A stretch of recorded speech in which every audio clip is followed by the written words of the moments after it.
გადაბრალების პოლიტიკა ეხლა არის ყველაზე არასწორი. ზღობე მართლა ის იყო მოხსნილი იყო და მიუშვეს ის ხალხი აი ამ კარწინკის შესაქმნელად. ნათელი გახდა ყველასაც რომ ეს რაღაცა შემთხვევითი არ იყო და იყო ხაფანგი. ეხლა რაც ხდება არის ნადირობა. ის თავს უფლებას აძლევს ასეთი ლექსიკით ილაპარაკოს თუ გახსენდებათ ვიღაცა კობახიძე და ვიღაცა პაპუაშვილი რაღაცეებს ყეფენ. მოსახლეობის უმრავლესობამ გაიაზრა რომ ესენი არიან რუსები. უკვე რეჟიმის საკმარისად მყარი არის და იმიტომ აძლევს ამის უფლებას თავს რომ მაგაში არ დაგეთანხმები ზუსტად. შემდეგ შეიძლება შენი ოჯახის წევრები დაიჭირონ და დედმამა დაგიჭირო როგორც ბაჩიაშვილს დაუჭირეს. იმდენად დასუსტა რუსეთი რომ პუტინმა ალიევს ბოდიში მოუხადა თვითმფრინავის ჩამოგდებაზე. რუსეთი რომ ჩამოიშალოს, ხო ესენი ყველაფერს გააკეთებენ. მუხლის ჩოქებზე ივლიან, შუბლზე deep state-ს გაიკრავენ, ისე ივლიან. უახლოეს თვეებში სიტუაცია ალბათ შეიცვლება და უფრო მეტი ინტერესი გიქნება ამერიკის მხრიდან. გავძლოთ ისეთ მომენტამდე, როცა ჩვენი მხრიდან გენერალური ბრძოლა იქნება ყველაზე ხელსაწყრელი.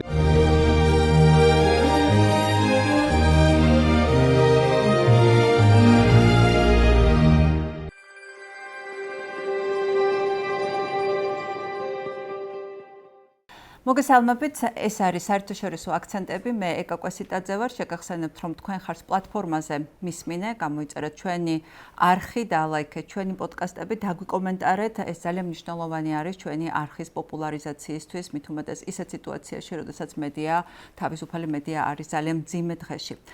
გასულ შაბათს ჩვენი პოდკასტი არ გასულა. მიზეზების გამო, ბუნებრივია, იმ დღეს 4 ოქტომბერს არ იქნებოდა რელევანტური გადაცემის გაშვება, პოდკასტის გაშვება, იმიტომ რომ არ ვიცოდით რა მოხდებოდა იმ დღეს. და არც არავინ არ უყურებდა, მარტივად რო ვთქვათ.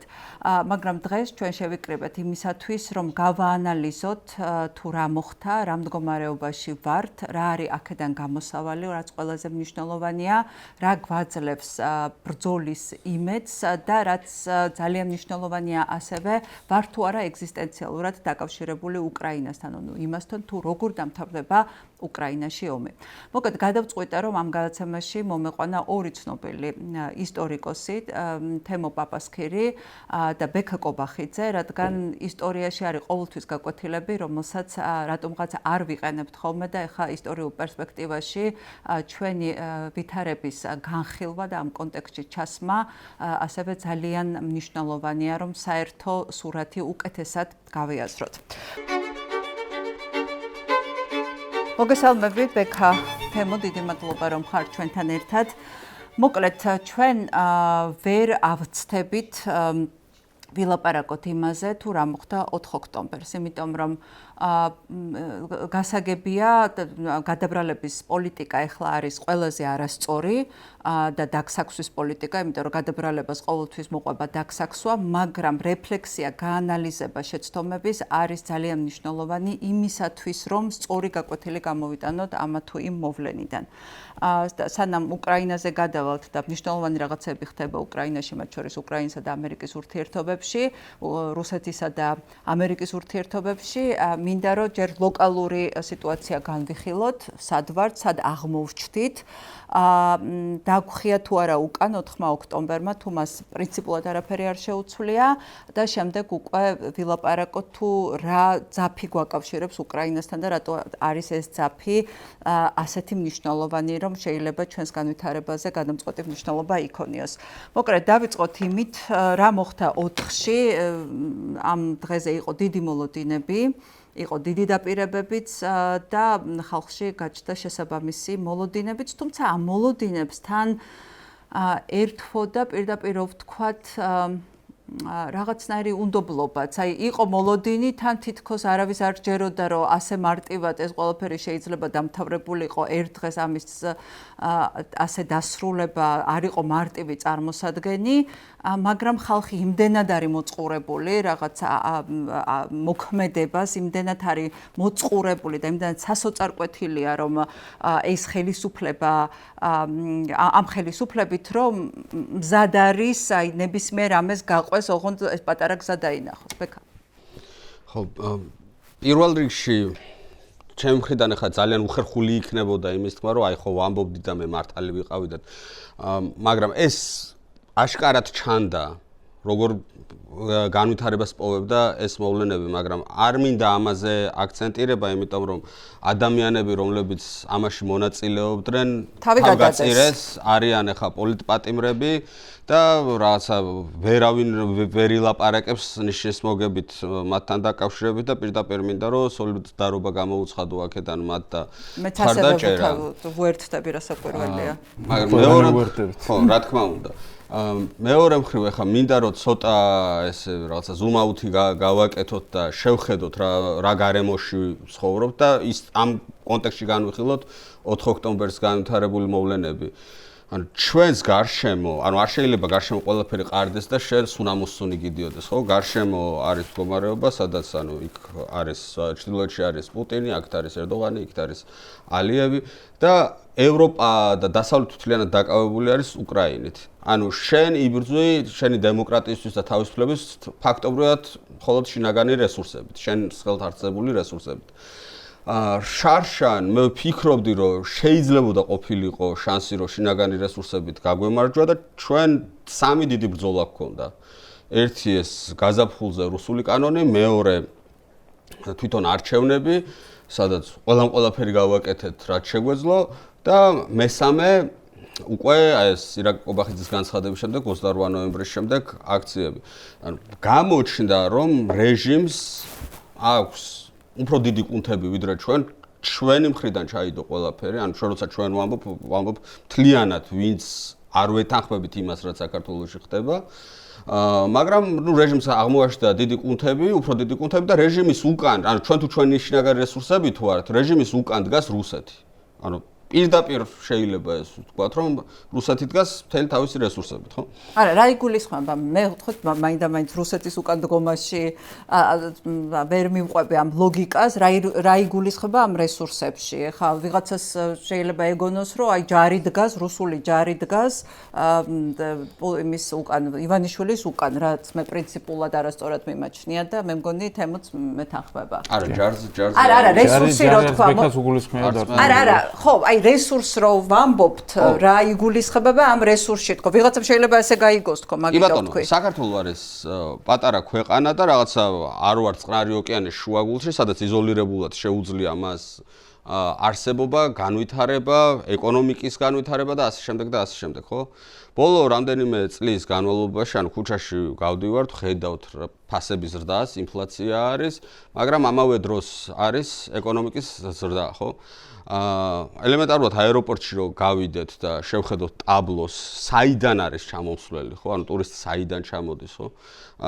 ეს იქნება ტურიზმი, ეს იქნება ბიზნესი, ეს იქნება ინვესტიციები. ანუ რუსეთისთვის საქართველოს ძალიან პატარა სივრცე არის იმისთვის, რომ ანუ გეოპოლიტიკურად მნიშვნელოვანია, მაგრამ იმისთვის, რომ ქართულ ოცნებას რაღაცა სეგმენტი თავისი მხარდამჭერებისა ყავდეს კმაყოფილი და მობილიზებული, საამისო ძალიან იაფი უჯდება. მიუხედავად იმისა, რომ რუსეთი არის ჩართული ომში. ანუ საქართველოს ეკონომიკამ რო განაგრძოს განვითარება, პირდაპირ უცხოური ინვესტიციები 1.5 მილიარდი, 2 მილიარდი არის საჭირო წელიწადის განმავლობაში, ხო? მეორე მხრივ იქიდან არის, თქვათ, ევროპიდან არის სანქციები, დასავლეთიდან არის სანქციები და ანუ შეიზღუდა მათ შორის ეკონომიკური აქტივობაც. მაგრამ ქართულ ოცნებას აქვს იმისი რესურსი, რომ თუნდაც ეს პოლიციელი იქნება ეს უბრალოდ მხარდამჭერი ტროლი, ბოტი, ასე შემდეგ და ასე შემდეგ, ყავდეს მიბმული. ხო? ანუ არ არის ისეთი მდგომარეობა, როგორც მაგალითად ვენესუელაში იყო არჩევნების წინ, როცა არა მხოლოდ ინტელექტუალური ელიტა გამოვიდა მადუროს წინააღმდეგ, არამედ დამშეული ხალხი განუდგა რეჟიმს. ეს მდგომარეობა არ არის და ამას უზრუნველყოფს საქართველოს მიბმა რუსეთზე. ამავე დროს აშკარად ჩანს, რომ ამას დავიმახსოვრებ და შემდეგ დავსვავ კითხვას, ხო? ჯარი არა, მაგრამ რუსეთს აქვს დიდი გამოცდილება აი ესეთ პროტესტებთან გამკლავების.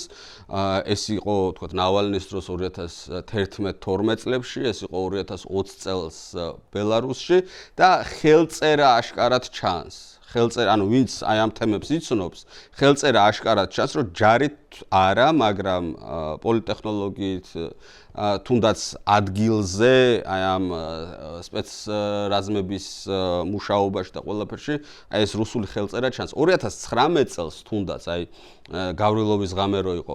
აშკარად ჩანდა რომ არც პოლიცია იყო ამისთვის მზად და ინფორმაციული თვალსაზრისითაც მოსახლეობა არ იყო მზად რომ გავრილოვის იმ სკამზე ჯდომა მოეთმინა.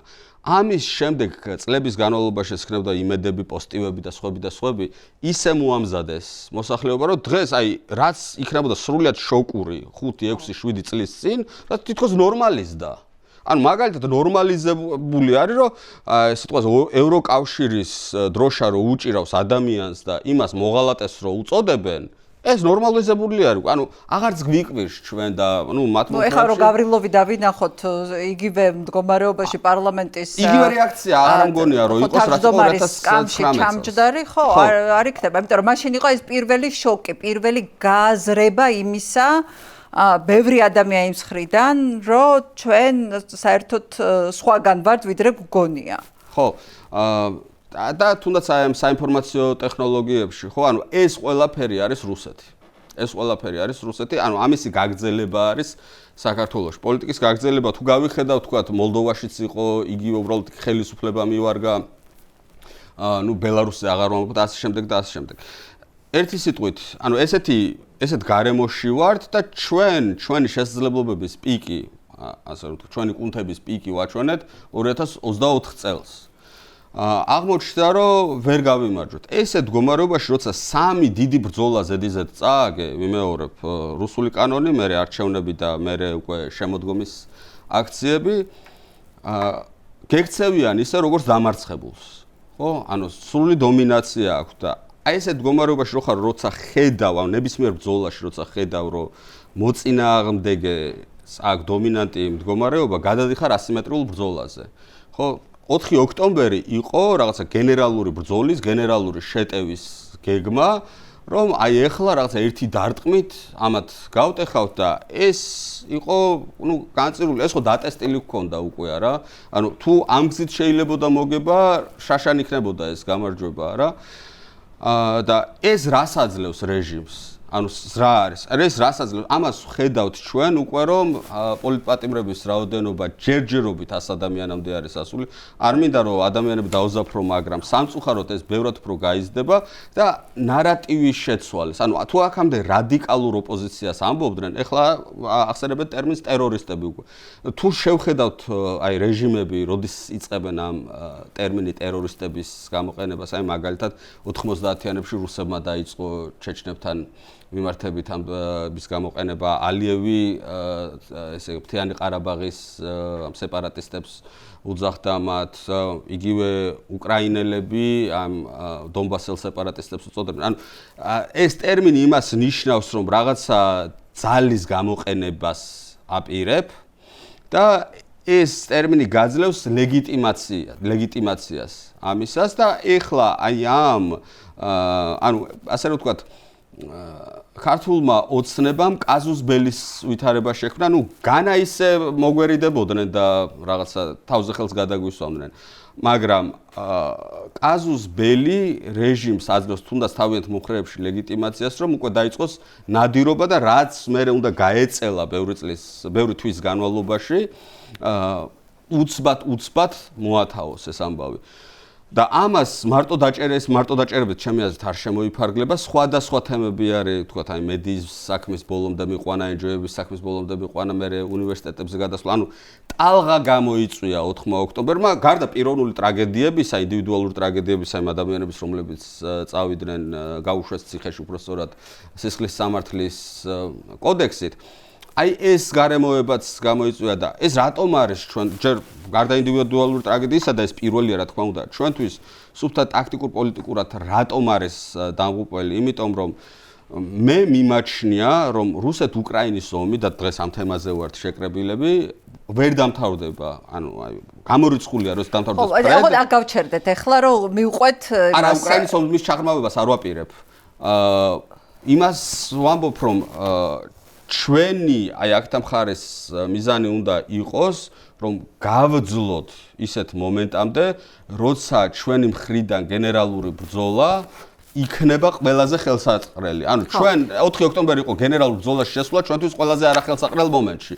და ხელსაყრელი მომენტი იქნება როცა უკრაინა იმარჯვებს და თუ უკრაინის გამარჯვებისთვის თქვათ ის 300,000 თუ რამდენიმე 100,000 ადამიანი ყველაზე გონიერი ქართველი შემდეგ ვილაპარაკოთ ხო ამაზე გადავალთ იმიტომ რომ კარგად გავშალოთ თუნდაც გაძლების პერიოდი რას გულისხმობს და ამ დროს როგორ ყველაზე ეფექტური გზა ბრძოლის რა არის მაგრამ იგივე კითხვით თემო ანუ ეხა ბექას რო შევაჯამოთ ბექამ რაც თქვა იყო რომ ამან დაგვაზარალა 4 ოქტომბერმა ბევრი რაღაცა ტალღა გამოიწვია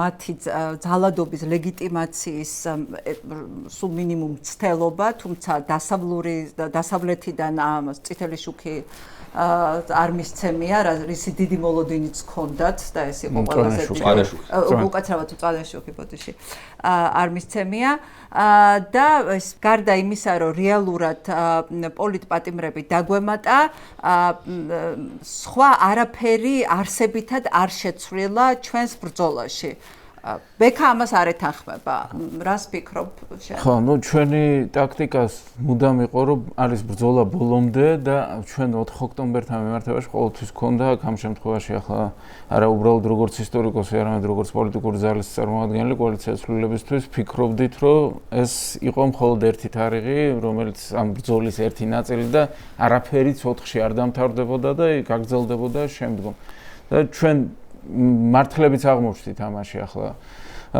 თუმცა უნდა ითქვას რომ 4 ოქტომბერმა გარკვეული ზიანი ნამდვილად მოგვაყენა იმ თვალსაზრისით რომ იყო ძალიან დიდი ფრუსტრაცია ამ შემთხვევაში უბრალოდ რო გადავხედოთ მიზანი რაც ჰქონდა ამ შემთხვევაში ხელისუფლებას და რაც მიიღო ხედავთ რომ საგარეო ასპარეზზე მათ უნდათ გამოეყვანათ დემონსტრანტები როგორც მოძალადეები და მთელი ეს მცდელობაც ამის წარმოჩენა იყო, მაგრამ არ გამოვიდა ამის წარმოჩენა კარგად, იმის გამო რომ უზარმაზარი მიტინგიდან სულ რაღაც მცირე ნაწილი აღმოჩნდა იქ და ისიც არავითარი ძალადობაში რეალურად არ იღებდა მონაწილეობას, იქ საერთოდ რა მოხდა პრეზიდენტის სასახლესთან ორბელიანების სასახლესთან იზღობე როგორ გადავარდა ისე, როგორც ჩვენ კადრებში ვნახეთ მე ვერ წარმომიდგენია რომ ჩვეულებრივ ადამიანი ანუ ესე იგი ნებისმიერი გამსვლელი ყოფილიყო იქ არასდროს არ იყო პრობლემა ასე ვთქვათ გასვლის იმ ადგილზე შემთხვევით რომ ხელი მოხვედროდა იმ ღობეზე შეიძლება ალბათ გადავარდნილიყო ეს იყო მახე ჩვეულებრივი მახე ეს იყო ხაფანგი დაგებული რაც მიზნად ისახავდა დემონსტრანტების წარმოჩენას მოძალადეებად ხალხად რომელმაც ესე გადატრიალების მოწყობას ცადა და შესაბამისად აქედან გამომდინარე დასავლეთს უნდა ეღიარებინა ქართული ოცნების მთავრობა. ნუ ნახეთ რომ ჯერთი გადაამლაშეს როგორც ჩანს ამ ხაბანკში, მეორე ხალხი არ აყვა ამას, იმიტომ რომ მიხვდა რომ არავითარი ასე ვთქვათ ლოგიკური სამიზნე შეუძლებელია ყოფილიყო რევოლუციის ორბელიანების სასახლე და ამას თან დაერთო კიდევ სხვა მომენტებიც ამ შემთხვევაში ის ხალხი იქ რევოლუციის მოსაწყობად რეალურად იმ დღეს არ იყო გამოსული. 10,000-ობით კაცი იყო, ხო? ნუ 80-100,000 იყო. სავსებით საკმარისია რევოლუციის მოსაწყობად. აი მეტიც კია შეიძლება ითქვას გააჩნია მასას, ხო? ეს ამ ხალხში მუხტი რევოლუციის მოწყობის არ იყო, იმიტომ რომ რევოლუცია როდის ეწყობა, როდესაც რეჟიმი ფაქტობრივად არ არსებობს და მას ყველა განუდგა და როდესაც რეჟიმის მომხრეები არიან დემორალიზებული და შენ ისინი გაძლევენ საშუალებას ამ შემთხვევაში რომ მიგიშვებენ რა, ხელს არ შეგიშლიან. ამის წინასწარი ასე ვთქვათ ნიშნები არ არსებობდა, იმიტომ რომ არაფერი არ გამოვარდნილა ისეთი, რაც ამ რეჟიმის მომხრეებს ათქმევინებდა რომ უი ამათ როგორ დაუჭერ ხარს და ჯანდაბას რაც უნდა ის გააკეთონ 4-ში რომ მოვა ის მასა და მეორე პირიქით ამ მასას რომ არ იქა ეს რა გაუკეთებიათ, რა გაუბედიათ და როგორ შეიძლება ეს დავტოვოთ.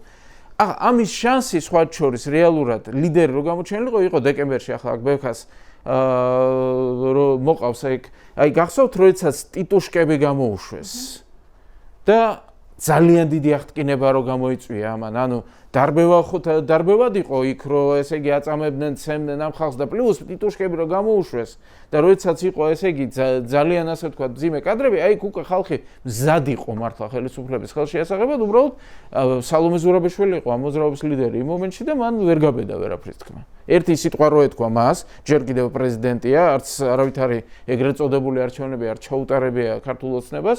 ერთი სიტყვა რო ეთქვა, ეს საპარლამენტო არჩევნები ვიცით რომ არალეგიტიმურია, ვიცით რომ ქართულმა ოცნებამ ის წააგო და გამარჯვება უბრალოდ დაიწერა, აცხადება ახალ არჩევნებს და მოდით, ასე ვთქვათ, აიღეთ ძალაუფლება ხელში. დარწმუნებული ვარ, რომ რეჟიმი იმ მომენტს ნამდვილად ვერ გადაურჩებოდა. ახლა იყო დიამეტრულად განსხვავებული სიტუაცია, მაგრამ საერთაშორისო კუთხით ვერ მოახერხა ქართულმა ოცნებამ სიტუაციის შესვლა, იმიტომ რომ ზედმეტად ღიად გამოჩნდა მისი ყურები ამ ეგრეთ წოდებული შევარდნის უკან. ნათელი გახდა ყველასაც, რომ ეს რაღაცა შემთხვევითი არ იყო და იყო ხაფანგი.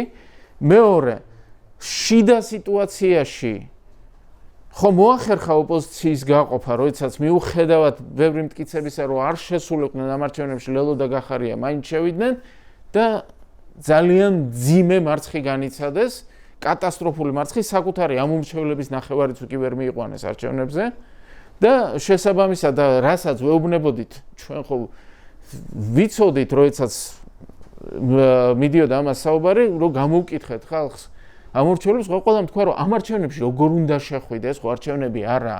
არჩევნები, საპარლამენტო არჩევნები გაგიყალბა, იმას არ ცნობდა, როგორ შეიძლება ადგილობრივ არჩევნებში კიდევ უფრო გაუარესებულ პირობებში შეხვიდე. მიზანი იყო ესე იგი, რომ ოპოზიცია, ასე ვთქვათ, გაეხლიჩა, ეს მიზანი გამოვიდა, მაგრამ გახლიჩა ოპოზიციური პარტიები და არა ამომრჩეველი. ამომრჩეველის პირიქით კონსოლიდაცია მოხდა. ამომრჩეველმა არ თანამშრომლობას დაუჭირა მხარი.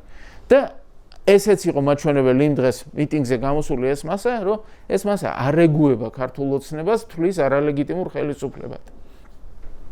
შესაბამისად, მიზანი იყო ახლა ამ ბოიკოტის მომხრე პარტიების განადგურება.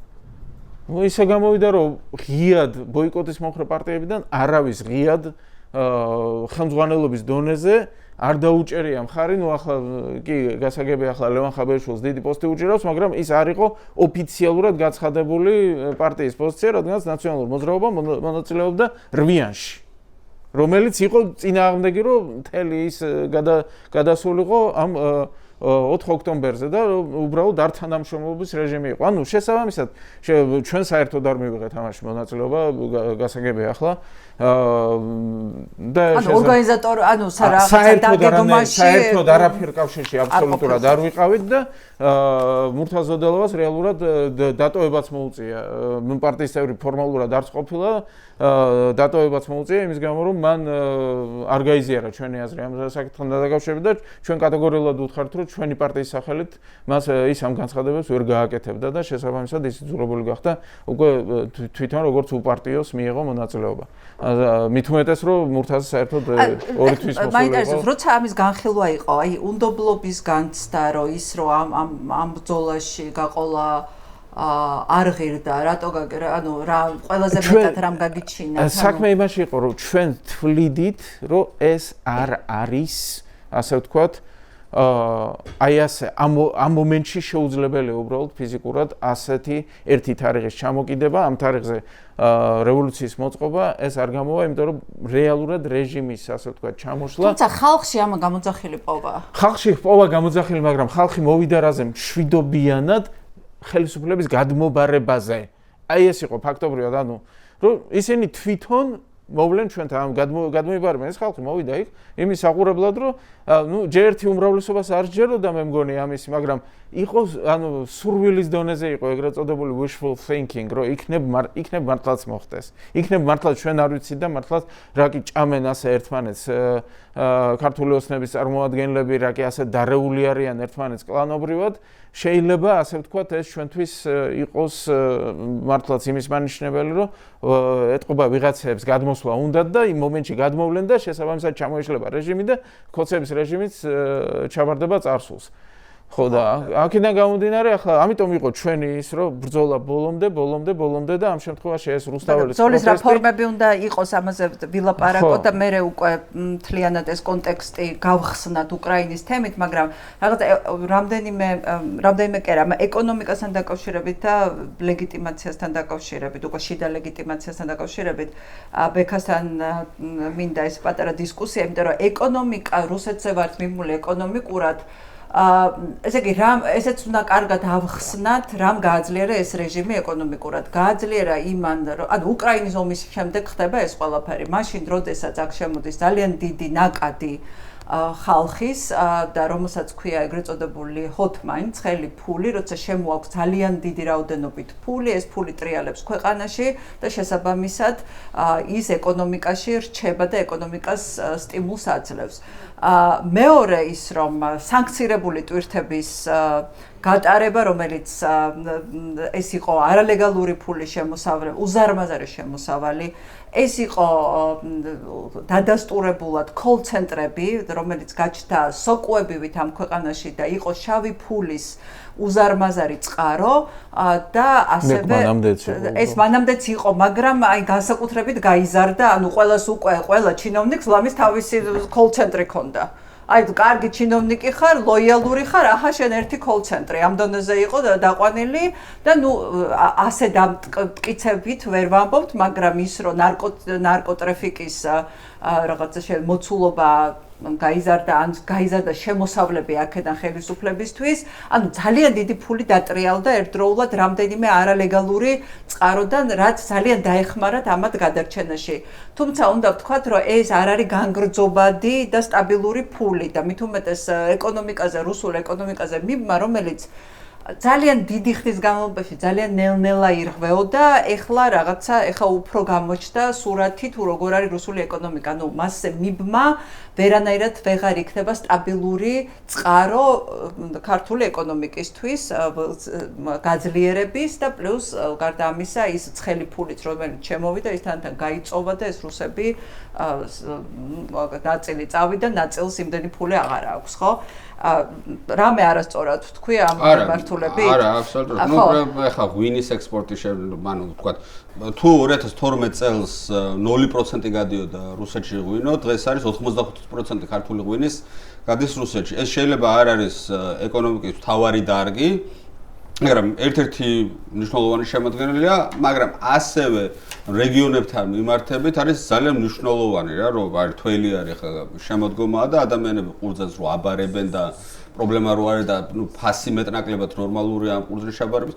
ამას თავისი გავლენა აქვს და ეს ვთქვათ რუსული ფაქტორის გარეშე ვერ იქნებოდა ასე, ხო? ანუ აი ეს ყველა დარგს რო ცალ-ცალკე მივადგეთ ყველგან ჩანს რუსეთი მეტობით თუ ნაკლებობით. ხო და მეორე, აი ლეგიტიმაცია, და ვლაპარაკობთ ახლა გარე ლეგიტიმაციაზე ილაპარაკა თემო, ძალიან უნდათ, რომ ეს ლეგიტიმაცია ყოფილიყო დასავლეთის მხრიდან, ანუ ამათ ერთი სული აქვთ მოკლედ, რომ ჩაეხუტონ deep states, კიდევაც ეს და ეს იკითხება გიჟურ გამონათქვამებში და გიჟურ მიმართვებში.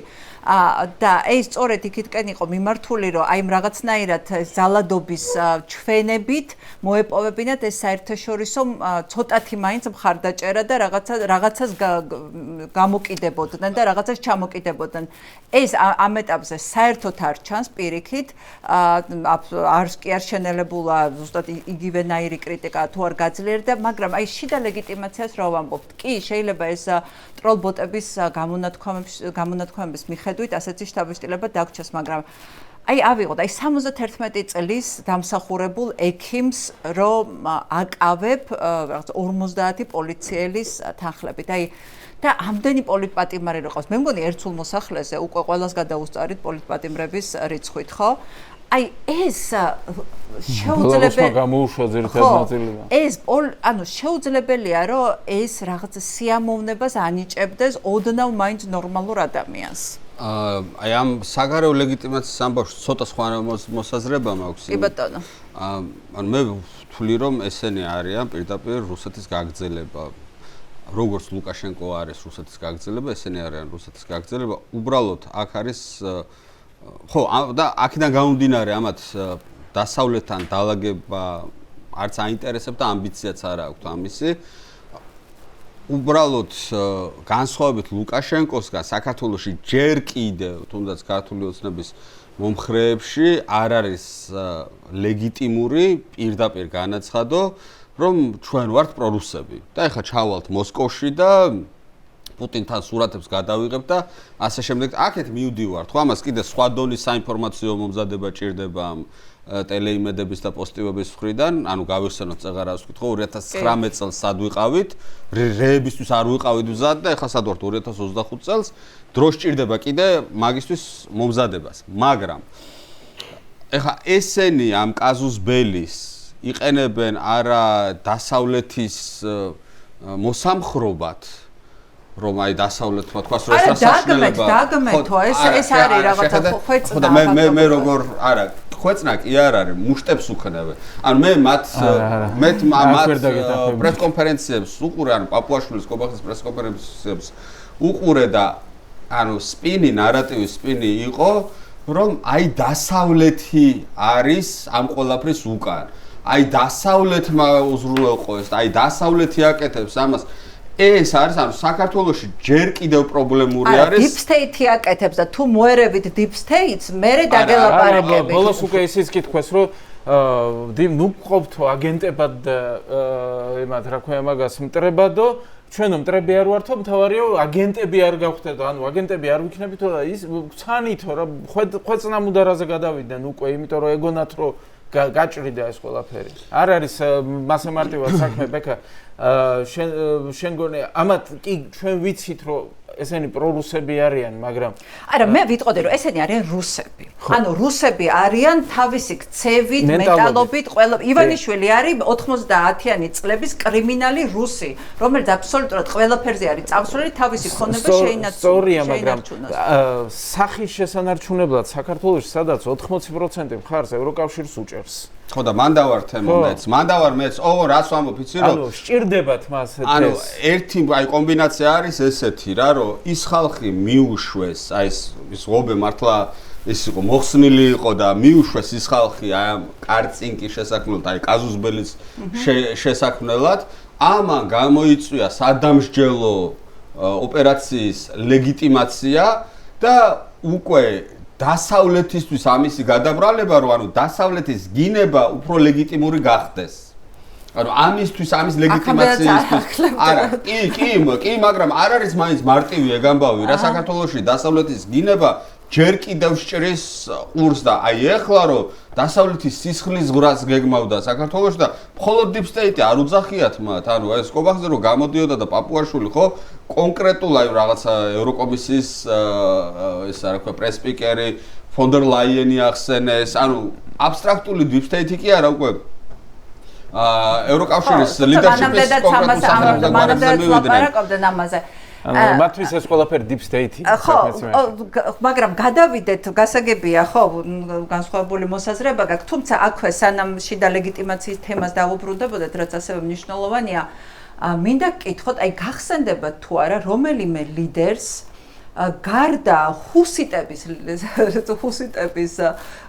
ხემძღვანელისა, რომელიც აი ცოტა ხნის წინ რამდენიმე თვის წინ გამოვიდა და იმუქრებოდა ხმლით ხელში, ვინმეს გამოეყენებინა ისეთი ლექსიკა, როგორსაც იყენებს პაპუაში. თუნდაც პუტინს ან ლუკაშენკო ბაჭუშკებით ლაპარაკობს სულ და მისი ესეთი აგრესიული ტონალობა იშვიათია. ეხლა როგორც კობახიძე ლაპარაკობს, როგორც პაპუაშვილი ლაპარაკობს, როგორც ესენი ზოგადად ლაპარაკობენ ამათი ქვემოთ, ანუ ქვედა ეშელონები, აი ეს რა ქვია, კეთილი ინებოს სახელმწიფო დეპარტამენტმა და აი ეს რაღაცა ეს Deep State-ის აგენტები და ვერ დაუმარცხებიათ Deep State-ი და აი გინახავთ რომ ვინმეს თუნდაც პუტინს ამ ლექსიკით ელაპარაკოს. აი გუშინ დავწერე მაგაზე პაპუაშვილი არის მედვედევად დანიშნული, ან პროვინციულ მედვედევად არის. ხო, აი მედვედევი კი ლაპარაკობს, მაგრამ პუტინი არ ლაპარაკობს. არა, ესენი ახლა პუტინის დონის ხალხი არა, მე სხვა რამეს ვამბობ, ანუ პუტინი არ აძლევს, ახლა მით უმეტეს ტრამპის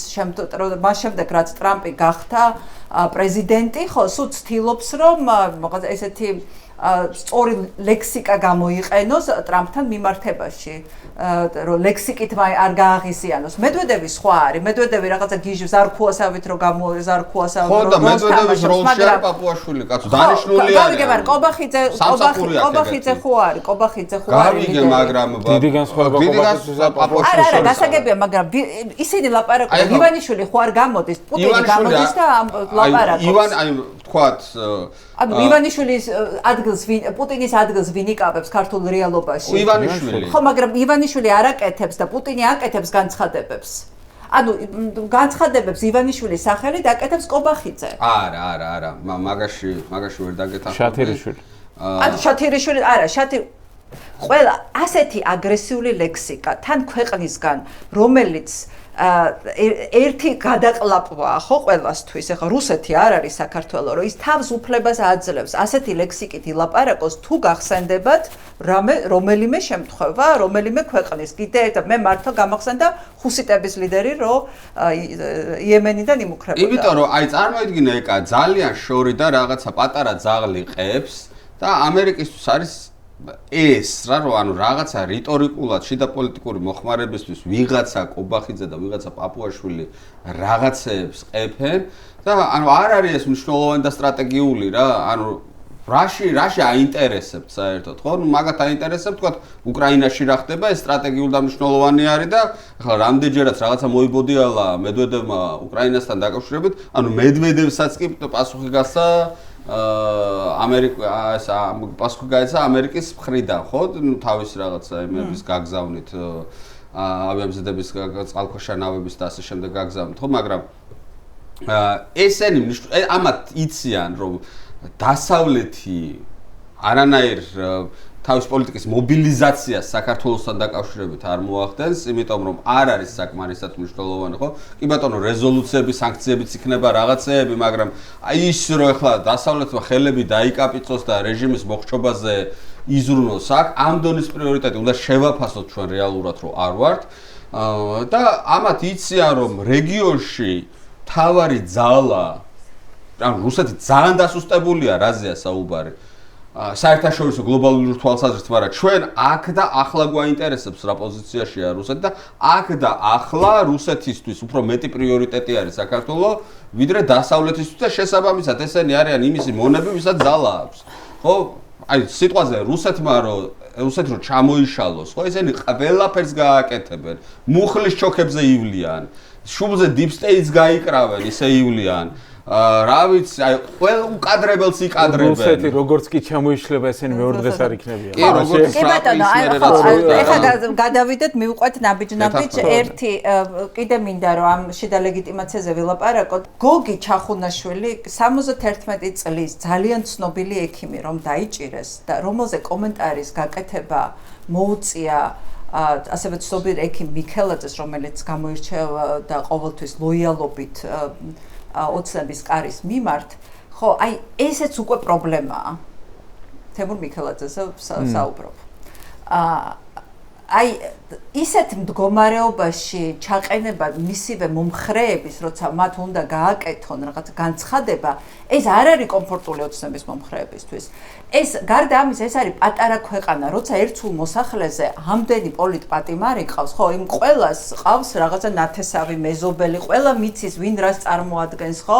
არაჩვეულებრივი ბიჭები დაიჭირეს, არაჩვეულებრივი, ეხლა ერთი გოგო დაიჭირეს ასევე, რომლის შესახებაც ხო იციან მისმა ახლო გარემოცვალ თუ შორმა გარემოცვალ რას წარმოადგენენ ეს ადამიანები და მათშიც იღვიძებს უსამართლობის განცდა, ხო? ანუ რამდენად სწორია თუნდაც შიდა მოხმარებისთვის ამდენი ხალხის დაჭერა. და ასუსტებს თუ არა ეს რეჟიმს ასეთი უმოწყალო მართლა წარმოუდგენელი მასშტაბის რეპრესიები, რომელიც კიდევ ერთხელ ვამბობ, ერთსულ მოსახლეზე ლამის ბელარუსში და რუსეთში არ ყოფილა. ნუ რეჟიმის მიზანია დაშინება ახლა და ამ დაშინებით პროტესტის შეწყვეტა. გარკვეულწილად ამან გარკვეული ასე ვთქვათ ზემოქმედება რასაკვირველია პროტესტზე მოახდინა იგივე იმ ჯარიმებმა და ასე შემდეგ გამოიწვია ეს რომ მუდმივად ქუჩაში მყოფი ხალხის რაოდენობა შემცირდა. მაგრამ მეორეს მხრივ ხედავთ რომ საჭიროების შემთხვევაში როდესაც ესე იგი დადგება მომენტი ეს ხალხი მზად არის რომ გამოვიდეს. ამ ხალხმა ხო სხვათა შორის 4 ოქტომბერი ძალიან კარგი მაგალითი იყო მაგის. ზუსტად მაგას ეს 4 ოქტომბერია გვიჩვენებს რას რომ ეს ხალხი არ მივიდა იმ ეგრეთ წოდებულ არჩევნებზე, ბ გამოვიდა ქუჩაში. ანუ არ თანამშრომლობს ის რეჟიმთან. ანუ რეჟიმს მისი თანამშრომლობაში ჩასმა ხელახლა ძალიან უჭირს და არც გამოუვა რეალურ თანამშრომლობაზე აქ საუბარია. ზედმეტია ეს ხალხი უკან არ მიბრუნდება. ჩვენ ნახეთ რომ თვით ასე ვთქვათ იმ ოპოზიციური პარტიების მომხრეებმაც კი რომლებმაც მიიღეს მონაწილეობა არჩევნებში მათი მომხრეებიც კი არ მივიდნენ არჩევნებზე უმრავლესობით ანუ ნახევარზე მეტი არ გავიდა ამ არჩევნებზე პლუს ამას ეს აქტიური საპროტესტო ელექტორატი თავმოყრილია ძირითადად დიდ ქალაქებში და განსაკუთრებით თბილისში ესეც ძალიან დიდი თავის ტკივილია იმიტომ რომ რევოლუციები არ ხდება ხოლმე რეგიონებში რევოლუციები ხდება დედაქალაქებში. შესაბამისად, ეს მასა ნებისმიერ მომენტში შეიძლება, ასე ვთქვათ, როგორც კი შეიცვლება რაღაცა პოლიტიკური სიტუაცია, უკვე ძალიან სახიფათო ხდება ხელისუფლებას. ამიტომ ხელისუფლება ცდილობს დააშინოს და ამ დაშინებაში ახლა ვფიქრობ, რომ ზედმეტი მოუვიდათ. მათ რო სწორი პოლიტიკა გაეტარებინათ ახლა. მათ უნდა ეთქვათ, რომ გაასულა ამ ხალხმა ისინი უბრალო წევრები და იმის ნაცვლად რომ ნულოვან თანაგრძნობას უცხადებთ რაც საერთოდ ასე ვთქვათ წარმოუდგენელი რამ არის ამ შემთხვევაში საქართველოში ჩვეულებრივი კრიმინალის მიმართაც იყო თანაგრძნობა რომ აი კარგი ბიჭია როგორ მოუვიდა ან ესე იგი სხვა რა გზა ქონდა ეს თანაგრძნობა მუდმივად არსებობდა და ახლაც ეს თანაგრძნობა სულ უფრო და უფრო მეტი იქნება და ამ დროს ხელისუფლებას ქონდა შესაძლებლობა რომ სხვანაირად გასულიყო ამ სიტუაციაში რომ ეთქვა რომ ამათ არაფერს არ ვუზამ ესენი გაასულელეს და მხოლოდ ასე ვთქვათ შემოფარგლულიყო რაღაცა იქ მცირე იმით რომ შევიდა ასე ვთქვათ იმაში და არა ძალადობაში მიიღო შევიდა საპრეზიდენტო სასახლეში ვთქვათ ამის ნაცვლად მიდის რომ იტყვიან ჩაპრესვა ყველას ნახვა ვინც კი ტერიტორიის სიახლოვეს იყო და ყველას ამათი დაკავება და ყველასი გაშვება 4 მუხლით რომელთა ჯამურის 9 წელზე გადის და შესაბამისად ეს ძალიან ასე ვთქვათ გაართულებს მე ვფიქრობ ამ პროცესის იმას. რას ფიქრობ ესეთი რეპრესიები, ის ხარ გიჟური რეპრესიები, მართლა 37 წელი გაახსენდა მართლა ხალხს. ხო, ძალიან კონკრეტული მიზანი აქვს. ანუ რა გათვლილი რაზეა გავიკეთ დაშინებაზე, მაგრამ რა შედეგის მომტანი შეიძლება იყოს? ხო, მაგ შედეგი რის მიღწევაც უნდა. აქ ჩვენ უნდა ვიცოდეთ დიქტატურების ანატომია, რა არის აუცილებელი იმისთვის, რომ გქონდეს დიქტატურა. ერთი, რომ შემოსავლის წყარო ქვეყანაში უნდა იყოს სრულად კონტროლირებადი. ანუ არ უნდა არსებობდეს ხალხის მასა, რომელიც თავისი პატიოსანის შრომით ხელისუფლებისგან სრულად დამოუკიდებლად იღებს ხელფასს და მერე ამბობს იმას და ფიქრობს იმას, რაც უნდა. ხო, არა, უნდა იყოს კონტროლირებადი, რომ აი დღის ბოლოს რო კურსს მიიტანს სახლში, აი ის სამსახური უნდა იყოს ხელისუფლების ლოიალობაზე უნდა გადიოდეს ის ამბავი შენ იმ სამსახურში იქნები თუ არ იქნები. ამიტომ ეს NGO-ები, უნივერსიტეტები, მედია ასე შემდეგ, ამიტომ უნდა განადგურდეს. მე ვფიქრობ, რომ აი ჟანრის ლოგიკით ამის შემდეგ ეტაპზე უკვე კერძო ბიზნესებში იქნება ODR-ების ჩასმა, რომ HR-ში გაიარონ ის თემა, რომ ვის იღებს სამსახურში და ვის არა, რომ არ იმუშაოს ესეთმა კაცმა, რომელიც არ არის ლოიალური და აი ესეთი ადამიანები, რომლებიც ვერ ჩერდებიან, უნდა აშიმშილო, ეს არ არის საბჭოთა დრო, როცა ციხეში უნდა ჩაყარო და მოკლა ყველა. კარი ღია აქვს და წადით. ანუ შათირიშვილმა ხო თქვა ეს?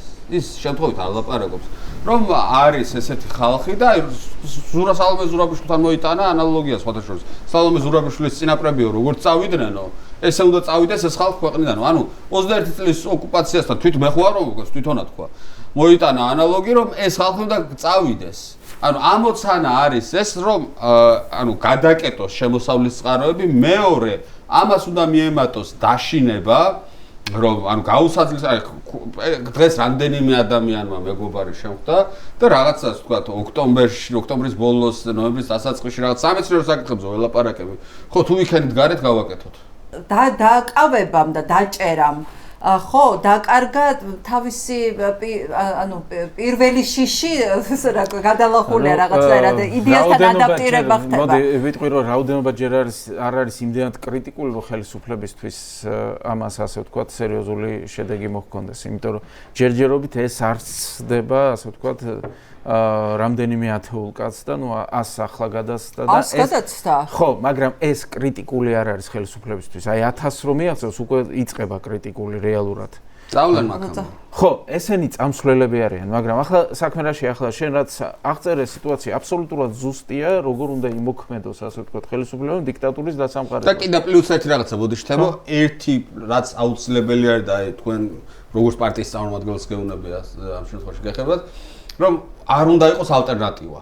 ანუ თქვათ ხალხი ალტერნატივა არის მთავარი. ხალხი ხვდება რომ აი აქ რაღაც საშლება ტრიალებს და აი რაღაცა აი ცოტა ცინიკური დამოკიდებულებით ცხოვრობს აბსურდში. როგორც საბჭოთა დროს რო იყო რა, რომ ანუ ყველა ანეკდოტები იქმნება, ყველა უკვე გადაობთ აი ამ ბრეჟნევის ყამირზე და რაღაცებს 1000 სისულელეზე, მაგრამ ნუ ალტერნატივა არ არის რა. ანუ საბჭოთა კავშირში ზანზარი მაშინ დაიწყო, როცა ალტერნატივების შესაძლებლობა გაჩნდა პერესტროიკის შედეგად და ჰელსინკის აქტის ხელმოწერის შემდეგ.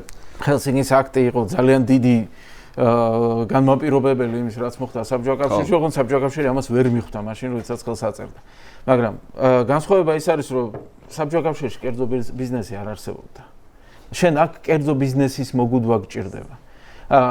რეალურად მოგუდვა ურტყავს შემდეგ ეკონომიკას, ეკონომიკის შემოსავლების ნაკლებობა ურტყავს შემდეგ შენი საჭიროებების პროპაგანდისტული და სახელმწიფო მაშინ ძლებს, როდესაც სანამ ეკონომიკა კაჩავს, მანამდე ძლებს.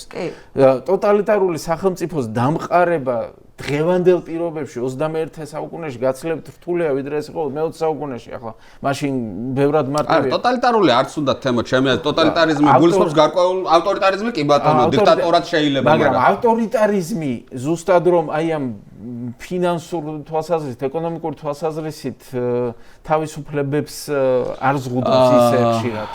ხო, შეხედე ანუ დიქტატურაზე შეიძლება გავიდრენ ესენი ტოტალიტარიზმზე არ მგონია და ამისი მოდელები არის რა ეხლა ვთქვათ აი ჩინეთი არსებობს რომ ანუ პოლიტიკური თავისუფლება არ არის მაგრამ არის ეკონომიკა რომელიც ფაქტში იზღუდება უკვე ჩინეთმა ეს გააკეთა ზუსტად საბჭოთა კავშირის კრახის ფონზე იმისაც რომ იგივე არ მოსწოდა რომ ეკონომიკა ჩამოეშლებოდა და შესაბამისად მაშინ წყობაც ჩამოეშლებოდა ამის გამო გააკეთა ახლა დღეს უკვე ის პრობლემა რომ აღმოფხვრა ახლა დღეს უკვე რაღაცას უჭერს ამ კუთხით რამაც შეიძლება სერიოზული პრობლემა გამოიწვიოს ქვეყნებიც არის ხა ამისი მაგალითი. იქაც სხვა სიტუაცია. გარკვეულწილად რუსეთიც არის ამისი მაგალითი. მაგრამ ჩვენ რესურსი არ ხა ახლო აღმოსავლეთის ქვეყნებს რომ ვადარებ ჩვენ რა საერთოდ არაფერი არ აქვს როგორც რესურსი ქვეყანას არაფერი არ აქვს. სანქციები რეალურად ამ ქვეყნის წინააღმდეგ იმუშავებს საქართველოს წინააღმდეგ და მაგაშია საქმე. ეს არ არის თვითქმარი ეკონომიკა. რუსეთს უკვე იმდენი ფინანსები არ აქვს რომ შეავსოს ეს ყველაფერი. შესაბამისად ჯერჯერობით აქვს გაიგე საქმე ეგ არის რომ საქართველოს ძალიან პატარა არის და ჯერჯერობით აქვს და მაგიტო ვამბობ რომ რუსეთი დგას ამათ უკან და აი რუსეთი თუ წაბორძიგდა ესენი პროსტა ვერ გაძლება. არა, გასაგებია მაგრამ ჯერჯერობით აქვს ნიშნავს შენ ამბობ რომ 1.5 მილიარდი 2 მილიარდი რუსეთისთვის უკვე 1.5 მილიარდი და 2 მილიარდი ფულად იქცა. ანუ დღესდღეობით უკვე ფულად იქცა. აფხაზეთში შეამცირა წარმოიდგინე აფხაზეთში შეამცირა დაფინანსებები რატო? იმის გამო რომ უკვე ფულის პრობლემაა. და გარდა ამისა, ერთი სანამ გადავალთ უკრაინაზე, ერთი თემაც არ დაგვავიწყდეს.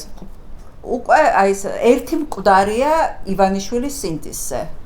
ციხის უფროსი. მერვე დაწესებულების უფროსი, რომელმაც თავი მოიკლა. არ ვიცი, ან ოფიციალური ვერსიით სავარაუდოდ, ხო, თუ მკვლელობა, თუ თვითმკვლელობა, ადამიანი არის მკვდარი. გავიხსენოთ ბესო ალავიძის ნათქვამი მოსამართლის, რომ მზად ვიყავი თავი მომეკლავ. ფიქრობდი თვითმკვლელობაზე, რომ მანტიით ჩამომეკიდებინა თავი. და ანუ ეს მიუთითებს იმაზე, რომ სისტემაში არის მძიმე სიტუაცია შიგნით. რა ვიცი, რიჟვაძესაც მივაწერდი. რიჟვაძეს რასაკვირველია?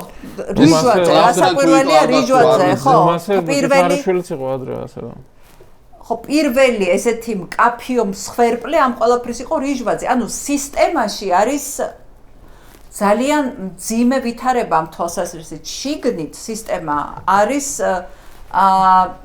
იმდენად სტრესული ყოფნა, რომ ადამიანები ფიქრობენ თვითმკვლელობაზე, ხო? მაგრამ ეგ განახლებადია ხოლმე, ახლა. ხო, კი, განახლებადია, მაგრამ ეხლა არის ეს ვითარება. აი ამ მომენტში, ამ კონკრეტულ მომენტში, სანამ განახლება, ტრანზიცია ხდება და ეს ტრანზიცია არის ყველასთვის მტკივნეული, რომელიც ჯერ არ დამთავრებულა, ხო? არავინ არ იციან, ვის დაიჭერენ კიდე, არავინ არ იციან, ვინ იქნება შემდეგი მსხვერპლი, მაგრამ ის რომ კაცი იკლავს თავს ციხის ყოფილი უფროსი ჯერ მიდის თანამდებობიდან და შემდეგ თავს იკლავს. ციხეშიზის კიდე და ხო, სხვადასხვა. როგორ არის იცი ეკა ან ჩვენ თავი არ უნდა მოვიტყოთ აი ამ 4 ოქტომბრის ერთ-ერთი პრობლემა მათ შორის ეგ იყო რაღაც მოარული ხმები, მითები, რომ აი რაც თემო თქვა, რომ ეს მოლოდინი გააჩინა, რომ აი იქ რომ მივალთ, ახლა გადმოვლენ ჩვენ მხარეს და აი ლილუაშვილი აწვის იმას ინფორმაციას და ღარიბაშვილი რაღაცა თითქოს ჯარი ღარიბაშვილზე ემორჩილებოდეს, ხო? რაცა სისულელეები და ბოლოს აღმოჩნდით ესეთ მდგომარეობაში. მე ძალიან ისეთი არასასამართლოსასმანი რაღაცა უნდა ვთქვა, რეჟიმები ესეთ განახლებას და შიდა წმენდებზე გადადიან მაშინ, როცა უფრო მყარად გრძნობენ თავს. ანუ აი ეს სტალინური შიდა წმენდები რო დაიწყო თქვათ რაღაცა ჯერ იაგოდა რომ მოკლა ეჟოვმა, ეჟოვი რომ მოკლა ბერიამ. კი, არის შიდა ამბავი უბედურება ხდება, მაგრამ უკვე რეჟიმის საკმარისად მყარი არის და იმიტომ აძლევს ამის უფლებას თავს, რომ მაგაში არ დაგეთანხმები ზუსტად, იმიტომ რომ მთელი ეს რეპრესიები კიროვის მკვლელობით იწყება და კიროვი რო სტალინის რეალური ოპონენტი გახდა, მაგან გამოიწვია. ანუ სტალინმა თავისი რეჟიმის სიმყარე კი არ იგრძნო, პირიქით სისუსტე იგრძნო და იმიტომ გაწმინდა ყველაფერი. როგორ არის იცი რომ რეჟიმი უფრო მყარი გახდა. ეგ სხვა საკითხი. არა, რას გულისხმობ რა? აი ეს აი სამოქალაქო ომი რო იყო. მაგაში არ შემოვა თქვენი კა. რუსეთში სამოქალაქო ომი იყო. სამოქალაქო ომის პირობებში ამას ვერ გააკეთებდნენ. რატო სამოქალაქო ომის პირობებშიც იყო ტერორი? არა, შიდა წმენდები სამოქალაქო ომის დროს არ ყოფილა რაც ლაპარაკობ. ხო, მაგრამ ეგრევე ჩამოხმობდა სისტემა თავზე. ხო, მაგრამ სტალინმა ეგრევე როგორც კი ასე ვთქვათ, ძალაუფლება იგდო ხელში, იმისაც რომ თავის ძალაუფლება განემტკიცებინა, ადგა და დაიწყო მოცილება მოწინააღმდეგეებს ჯერ ტროცკის. იმიტომ რომ გარე საფრთხე აღარ არის. ხო, მაგრამ კიროვთან მიმართებაში უკვე საფრთხე იყო სერიოზული. შიდა ამბავია რეგ, მაგრამ შიდა აფეთქების უფლებას აძლევენ თავს მაშინ, როცა თეთრების აღარ ეშენიათ, აქ სოციალ-დემოკრატების აღარ ეშენიათ. ქონდა რეალურად, როდესაც ყრილობაზე კიროვმა მას აჯობა. კი ბატონო, არ გადავიდეთ, ახლა ცოტა გადმოვიდეთ. ხო, მაგრამ ანუ რეჟიმი რეალურად სტალინის რეჟიმი აღმოჩნდა სერიოზული საფრთხის წინაშე. მაგრამ ამ წმენდებს უკმაყოფილება მოყვება, გააჩნია გარეთ რა ხდება ამ უკმაყოფილებას. გარეთ რამდენად მომზადებული საზოგადოება ალტერნატივა ხდება. რასაკვირველია, უალტერნატიობის შემთხვევაში და გარე სისუსტის შემთხვევაში ისინიც ვერ ბედავენ უკმაყოფილების გამოხატვას. ურჩევნიათ, რომ უკმაყოფილება გადაყლაპონ, ვიდრე დაიწყონ ბრძოლა, იმიტომ რომ ანუ ეშინიათ, რომ ეს ბრძოლა მათთვის კიდე უარესად დამთავრდება. ჩვენ ახლა ეს სიტუაცია გვაქვს ზუსტად ჩემი აზრით, რომ იმიტომ რომ უნდათ, რასაკვირველია, ხა როცა არიცი, რომ ფული მოგაპარინეს, დღეს ხარ სახლში თბილად, მაგრამ არიცი, როდის გამოგაგდებენ იმ სახლიდან, ციხისაკაში, როდის გიკრავენ თავს და შემდეგ შეიძლება შენი ოჯახის წევრები დაიჭირონ და დედამამა დაგიჭირო, როგორც ბაჩიაშვილს დაუჭირეს და ნებისმიერი რამე იკადრონ დედამიწის ზურგზე. არ გძნობ თავს კომფორტულად. ვერ იგძნობ თავს კომფორტულად, ვერ იგძნობ თავს 100%-ით დაცულად, მაგრამ საქმე იმაში, რომ გარეთაც, ანუ ვერც იმისიც გეშინია, რომ გარეთ სისუსტეს გძნობ, თუ გარეთ გამოხვედი, არ გაგარანტია, რომ ეს შენთვის უფრო უარესად არ დამთავრდება. ამიტომ ხარ ესეთი მოლოდინის მდგომარეობაში. ხო, მაგრამ აქ ხალხს რა ალტერნატივა აქვს, რომ ანუ რა უნდა ქნას ამ შავი ფულით საწავა, რომელ ქვეყანაში წავა ისეთში, რომელიც უკან არ გადმოსცემს მერე კოცებს, ხო? ანუ არჩევანი არა აქვს ფაქტობრივად. ხო, იმიტომ რომ ისე თვითონ იმაში არიან, ისე თვითონ მოსახლეობაც ახლა ჩვენ თქვით, რომ ესე გავრილობის ღამის დროს იფეთქა და ახლა იმის მერე არ არის ისეთი დამოკიდებულება. მაგრამ აქ მეორე მომენტიცაა, მოსახლეობის უმრავლესობამ გაიაზრა, რომ ესენი არიან რუსები. რეალურად. რომ მართლა რუსული ხელისუფლება. ვისაც გააზრება შეეძლო, იმან გაიაზრა, მოდი ასე ვთქვა. არა, დიდმა ნაწილმა, მოდი, ვინც ასე ვთქვათ, ის არის აი ამ პროტესტის მონაწილე, ყველამ გაიაზრა. არა, კი ეგ თავისთავად პროტესტის მონაწილე ყველამ გაიაზრა, მაგრამ ყოველ წამს ის არ გამორბის ქუჩაში, რატო? იმიტომ რომ უკეთეს მომენტს ელოდება უკვე. ანუ ეგ სხვა სიტუაციაა სრულიად. ან მან მთავარი არის, რომ ეგ მთავარი დამოკიდებულება შეცვლილია, იციან, რომ ეს არის რუსული ხელისუფლება. უმრავლესობა მიცის. კი, როგორც კი ოდნავ ძალას ნახავენ აქეთ. როგორც კი ნახავენ, რომ ამათ, ასე ვთქვათ, დაერხათ, აი მაშინ უკვე სრულიად სხვა სიტუაცია. მაშინ კოლაფსი იქნება სრული. ეს შეიძლება გამოიწვიოს რაღაცა შიდა, ასე ვთქვათ, სრულიად მოულოდნელ საკითხმა, რომელზეც ვერავინ ვერაფერს ვერ იტყოდა ვერასდროს და შეიძლება სრულიად მოულოდნელ საკითხზე ატრიალდეს. ამას რა საგვირველია გამოიწვევს უკრაინასთან ომში რუსეთის მარცხი? და აი ხა ამაზე გადავიდეთ მაშინ, ხო? აი რა მოდი ამ ეს ყოველთვის ლაპარაკობდა ამაზე, თვითონ ბექას მოსაზრებებიც ზეპირად თავიდანვე ლაპარაკობდა, რომ ჩვენ აი ვართ გადაბმულები პირდაპირ უკრაინის ბედს. თუმცა განსხვავებული მოსაზრება არსებობს, რომ შეიძლება უკრაინაში რაღაცა მოხდეს, კარგად დამთავრდეს ყველაფერი უკრაინისთვის, ომი მისი გამარჯვებით დასრულდეს, მაგრამ ეს ავტომატურად არ აისახება ჩვენს. აი მოდი ახლა აქ შევიდეთ ამის განსჯაში. მოგონი აქ თანამოაზრეები ვართ. ანუ საქმე არის შემდეგნაირად. რა ვთქვათ, უკრაინისთვის რა არის, რა იქნება გამარჯვება? მე ხა 3 წელი დონბასში მუშაობდი, ხო? აი ასეთ არაემოციურად რო შეხედო ამ ამბავს. ანუ დონბასი აი მშვიდობიან უკრაინაშიც არის იყო პრობლემური რეგიონი. ყველაზე საბჭოთა მოსახლეობა დონბასში არის. ყველაზე არამოდერნიზებული მოსახლეობა დონბასში არის. განათლების დონეც ყველაზე დაბალი დონბასში არის. პრორუსული განწყობების დონბასში იყო ყველაზე მეტი და ამავე დროს ინფრასტრუქტურულად, ანუ ეს არის საბჭოთა ნაშთი, რომლის თანამედროვე ეკონომიკაზე მოდერნიზაცია წარმოუდგენელი ამოცანა არის. ყველაზე დოტაციურ რეგიონი იყო ყირიმის მერე დონბასი. და შესაბამისად, ანუ ეს რომ აი ამ 20%-ის გარეშე რომ დარჩეს უკრაინა და დანარჩენ 80%-ს რომ მიეცეს უსაფრთხოების გარანტიები, ევროკავშირის წევრობა, უკრაინა იქნება გამარჯვებული და ძალიან მდიდარი ქვეყანა. და ეს იქნება უკრაინის გამარჯვება საბოლოო ჯამში. ეხლა ამას მე იმიტომ ამბობ, რომ ქართველი ვარ და ისეთი ემოციური ბმა არ მაქვს უკრაინისადმი, როგორც შეიძლება უკრაინელ პატრიოტს ჰქონდეს, ხო? მაგრამ ეს ასე არ დამთავრდება. ანუ უკრაინელები ზელენსკი მზად იყო, რომ აი ასეთ გარიგებაზე წასულიყო პრინციპში, მაგრამ პუტინი არ არის ამისთვის მზად. პუტინი არ დათანხმდება არაფერს იმაზე ნაკლებს, ვიდრე უკრაინის ჩამოშლა და მინიმუმ მის მარიონეტულ სახელმწიფოდ ქცევა არის. თუ ეხლა პუტინი პოკროვსკისთვის და კრამატორსკისთვის კი არ იბრძვის იქ. პუტინის ამოცანა არის, რომ დიდი სლავური სახელმწიფო აღმოსავლეთ ევროპაში, ასე რომ ვთქვათ, ბჭყალებში ახალი პოლონეთი, ხო? თან მით უმეტეს მართლმადიდებლური არ გააჩნოს. აი წარმოვიდგინოთ რა ხდება.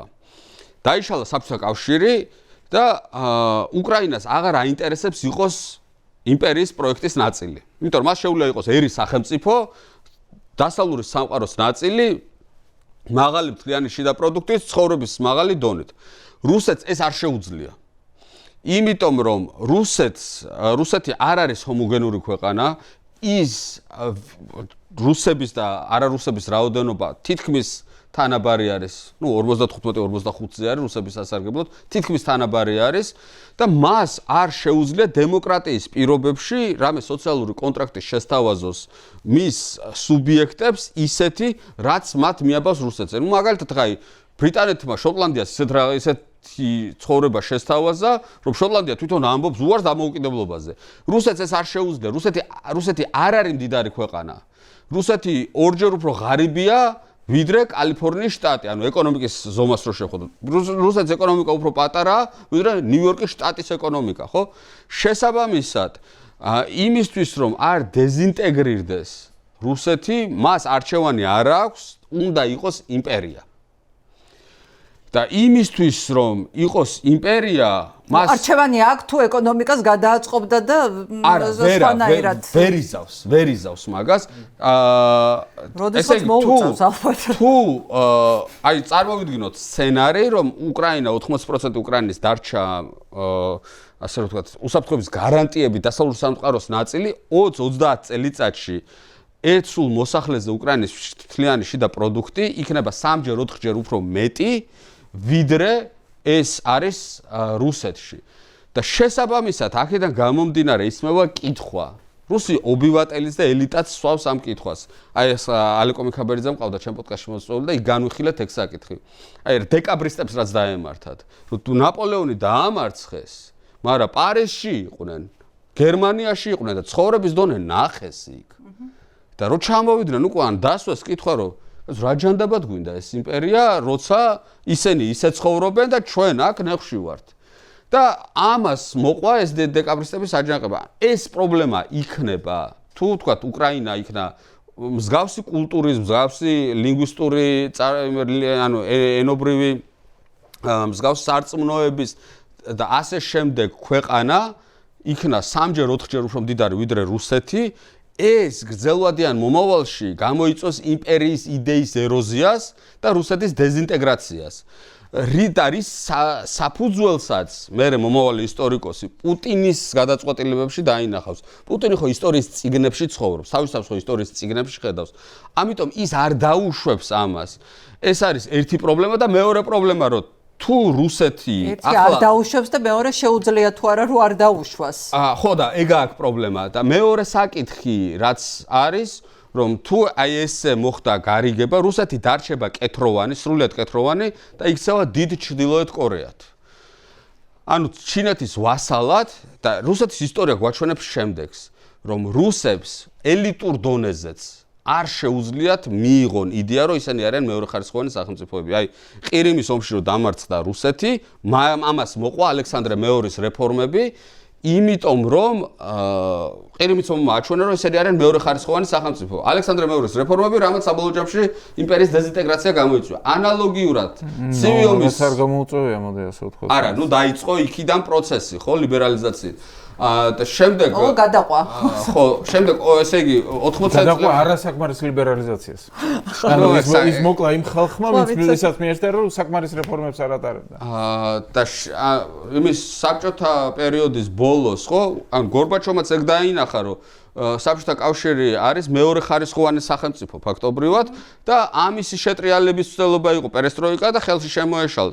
ანუ რუსეთის ისტორია არის ესეთი, რომ მათ მეორეხარისხოვანობა არ შეუძლიათ და ისინი ვერ დარჩებიან რაღაცა ჩინეთის ვასალად. ამიტომ პუტინი არის გამოუვალ მდგომარეობაში.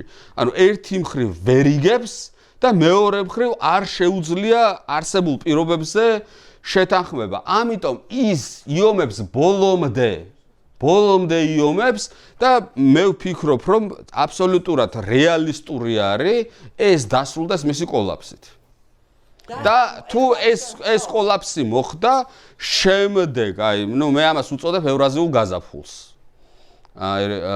ეს იქნება ბელარუსიდან მოყოლებული ჩვენი ჩათვლით და შეიძლება ჩვენს იქეთაც ცენტრალური აზიის რეგიონში რამ შეიძლება ეს გამოიწვიოს სხვაგან თურქმენეთში ალბათ არა რამ შეიძლება ეს გამოიწვიოს ანუ მოდი ვნახოთ დღეს რა ხდება უკრაინაში სვლადები ესე იგი მე არ გულისხმობ რა ბუნებრივია ეკა იმას რომ ეხლა უკრაინის არმია შევიდა იმას კრემლს აიღებს ან თუნდაც სიმფეროპოლს აიღებს არც ეს არ გულისხმობ ანუ აქ სრული პარიტეტი არის ბრძოლის ველზე და ბრძოლის ველზე ეს ამბავი არ გადაწყდება აქ არის ორი გზა ერთი რომელიც უფრო განჭვეტადია მეორე განუჭვეტადი განუჭვეტადი არის რომ ნუ პუტინს ფიზიკურად შეიძლება რაღაც დაემართოს და ანუ იმას კი არ ნიშნავს რომ მე ვთქვა თუ პატრუშევი მოვიდა სიტყვაზე ის ხელებს აწევს და ვაიმე ბოდიში ძმებო ეს რა გავაკეთეთ ხო არა ეს არ იქნება მაგრამ ეს მართველი გოლის ერთგვარ დეზინტეგრაციას გამოიწვევს შიგნით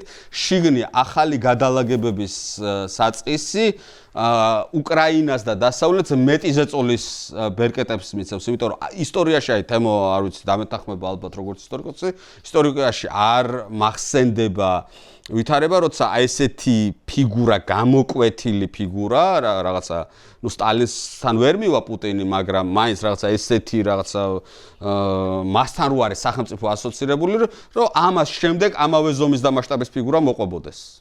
ანუ როგორც წესი, სტალინებს ხრუშოვები მოყვება შემდეგ. ეს ერთი საკითხი, რომ თქვათ რაღაცა ერთგვარ დეზინტეგრაციას შეიძლება გამოიწვიოს პუტინის ფიზიკურმა გარდაცვალებამ და მერე ეს გამოიყენოს უკრაინამ და შემდეგი ზეწოლების შედეგად საბოლოო ჯამში პუტინის გარდაცვალებაზე ნუ გავაკეთებთ აქცენტს უფრო ვერ განჭვრეთ აბსოლუტურად ვერ განჭვრეთ, იმიტომ რომ ეს შეიძლება ხვალ მოხდეს და შეიძლება არ მოხდეს 20 წელი. ხო კაცმა არ იცის, მაგრამ 20 წელი ალბათ ვერ გაძლევს, მაგრამ არა, სიტყვაზე ვარ. რამდენი სარ უნდა იძახოს 150 წელი შეიძლება იცოცხლოს ადამიანს. მაგრამ რაც უფრო განჭვრეტადია, ეს არის ეკონომიკა. ანუ ეკონომიკის ანუ როცა გადავა იმ მომენტზე, როდესაც რუსი აი მუჟიკი ასე რომ ვთქვათ, ობივატელი და ამისი პირველი ნიშნები ჩანს, დაინახავს რომ მიერეკებიან ფრონტზე, სადაც მას არც იარაღი აქვს, არც ანუ ომის წარმოების უნარი აღარ აქვს, იმიტომ რომ ვეღარ აფინანსებს ამ ომს და სახლში ცოლი და შვილი ასევე არიან სრულიად მშივრები. ანუ ეკონომიკურად ვეღარ უნდა გაქაჩოს მან ამ ომის გაგრძელება და ჩვენ ახლა ვინც უყურებთ თქვათ აი ამ ეკონომიკურ გუნდის შიგნით იმსეთი დებატები არის რუსეთის, რომ ეს გარეთაც კი გამოდის. ანუ ღიად ლაპარაკობენ, რომ უმძიმეს მდგომარეობაში ვართ, ესენი ამბობენ. უმძიმეს მდგომარეობაში ვარ. კი ბატონო, არა ისო ალტერნატივა, რომ მთლიანად ესე იგი ჩინეთის ვასალები გახდნენ და რაღაცა ჩინეთმა დაიწყოს მთლიანად ომის დაფინანსება, შეიძლება იყოს ეგ ოფცია, მაგრამ მეორეც ანუ ამას მეორე მხარეც აქვს. რომ რუსებისთვის, რუსი ელიტისთვის ისტორიულად აუტანელი არის იყოს მეორე ხარისხოვანი და ვიღაცის ვასალი სახელმწიფო, იმიტომ რომ ჩინეთი ეგრე ელიტას არ ეხება. ჩინეთი არ არის რაღაცა რომ ესა დონაციებით არ იძლევა ამ ფულს, ის ენერგორესურსები, რასაც ყიდულობს, ხო? ფაქტობრივად ბოროტად სარგებლობს რუსეთის გაჭრობებული მდგომარეობით და ძალიან იაფ ფასებში ყიდულობს მისგან ენერგოპროდუქტებს. კი ბატონო, აი რას დაუმატებდი, თუ ეთანხმები და თუ რა ცვლადებს დაუმატებდი? არ ვეთანხმები, იმაში უკრაინისთვის გამარჯვება იქნება თუნდაც ესე ვთქვათ 20%-ის დათმობა ახლა და უსაფრთხოების გარანტიების მიღება, რადგანაც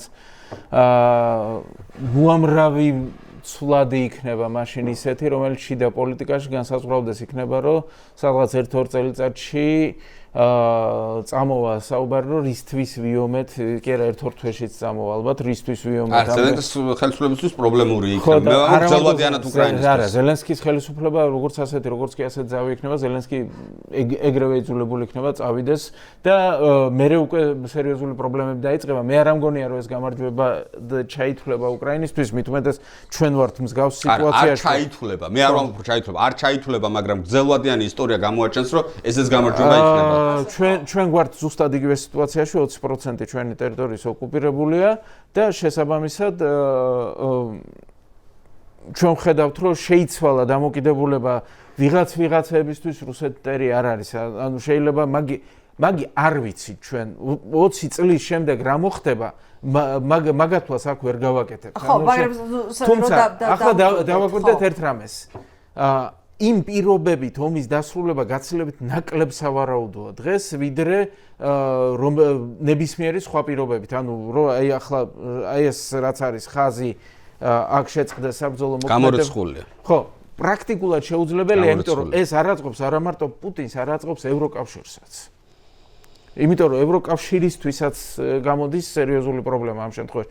ჩვენ ხედავთ, რომ პირველ რიგში ევროკავშირმა დაიწყო უკვე მრავალწლიანი პროგრამა გადაიარაღების, სრულიად ასე ვთქვათ ეკონომიკური ცვლილებების და ასე შემდეგ. შესაბამისად, ყველაზე მეტად რასაც ადარებენ ხოლმე რუსეთ-უკრაინის ომის დროს ახლა შექმნილ სიტუაციას ადარებენ პირველ მსოფლიო ომს. კი. კი. ყველაზე მეტად ომს.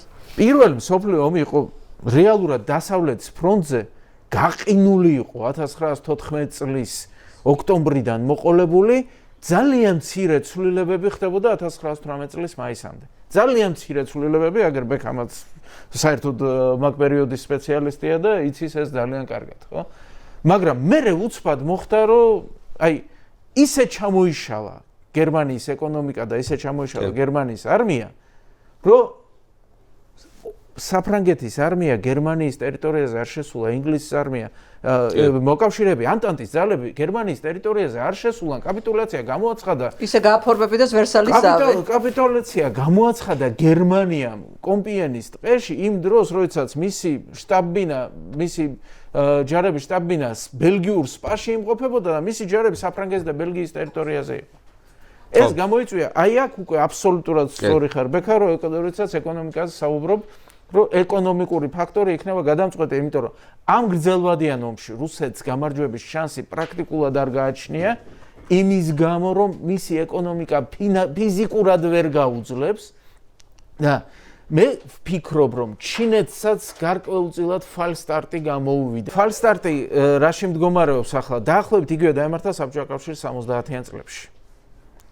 როდესაც ნავთობის ფასები გაიზარდა, მკვეთრად საბჭოთა კავშირს გაუჩნდა ფული და დაიწყო მთელს მსოფლიოში, ასე ვთქვათ, თავისი პოლიტიკის გატარება.